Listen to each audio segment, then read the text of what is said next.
ஞானஸ்தானம் என்பது பாவத்தை அறிக்கையிட்டு மனம் திரும்பி புதிய மனிதனாக மாறுவதுதான் ஞானஸ்தானம்.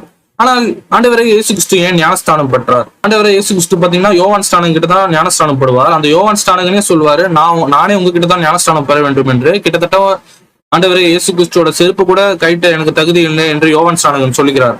அதுக்கு ஆண்டவரை இயேசு சொல்கிறார், இப்போது இடம் கொடு, நீதியை நிறைவேற்றுறதுக்கு ஏற்றதா இருக்கும் என்று. இந்த நீதியை நிறைவேற்ற வேண்டும் என்று ஆண்டவரை இயேசு கிறிஸ்து குறிப்பிடுகிறார்.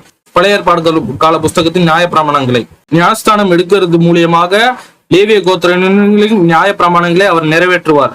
எப்படின்னு பாத்தீங்கன்னா, யோவான் ஸ்தானகன் பாத்தீங்கன்னா அவன் வந்துட்டு ஆரோனோட வம்சாவளி மட்டும்தான் பிரதான ஆசாரியரா இருக்க வேண்டும். ஆண்டவராக இயேசு கிறிஸ்து பாத்தீங்கன்னா தாவீதின் வம்சாவளி. ஆரோனோட வம்சாவளியான யோவான் ஸ்தானகன் ஞானஸ்தானம் கொடுப்பது மூலியமாக லேவிய நியாய பிரமாணங்கள் நிறைவேறுகிறது. இயேசு கிறிஸ்துவின் புதிய ஏற்பாடு அல்லது புதிய உடன்படிக்கை இத்துடன் தொடங்குகிறது. அதுக்கு